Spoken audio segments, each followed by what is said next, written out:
Hey, I know how it feels when you're trying to pick a digital piano and you keep second-guessing yourself.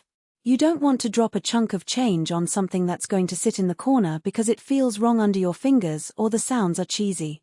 I spent the last couple of weeks digging into the Kurzweil KaP1-88 fully weighted keys, Bluetooth MIDI, and 28 Flagship voices, and I think it's actually a smart move if you're serious about playing real piano parts but still want to keep the setup simple.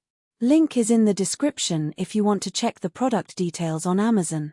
The first thing that stood out is that it's not one of those bargain boards with plastic keys that feel like a toy.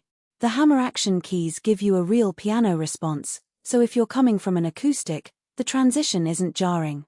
I played a couple of jazz standards through it and the velocity curves felt natural enough that I didn't have to reprogram the touch sensitivity every time. That's a small thing, but it's the kind of detail that saves you from frustration after the first week. Where this piano really shines is the sound set. You get 28 hand-picked instruments: grand pianos, electric pianos, organs, strings, and they're not the generic presets you see on cheaper boards. The electric piano patches especially have that vintage growl you'd expect from a high-end stage piano. I ran it through a pair of studio monitors and it filled a small room without needing extra processing.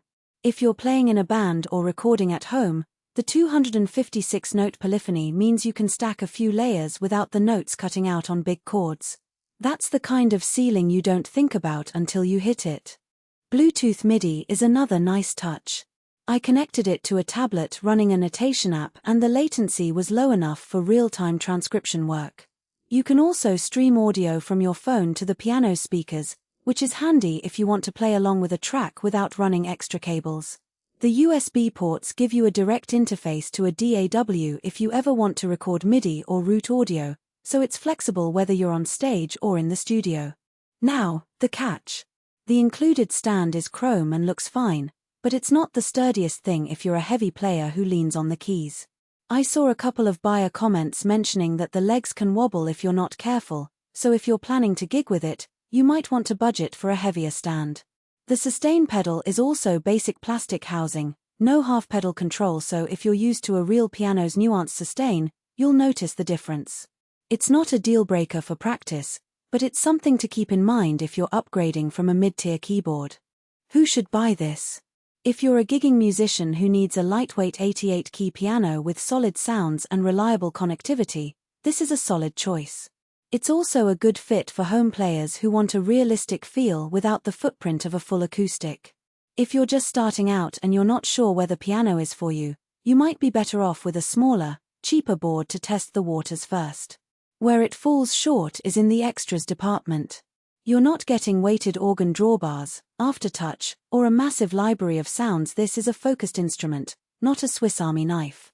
If you need orchestral strings or synth leads every day, you'll probably want to layer this with a VST or another keyboard. But if your priority is authentic piano touch and a clean, punchy sound set, the KaP1 delivers without the premium price tag of a flagship stage piano. Bottom line, if you need an 88-key hammer action piano that sounds good straight out of the box and plays like a real instrument, this is a smart buy. Just swap the stand and pedal for something heavier if you're rough on gear. Link is in the description if you want to check the details.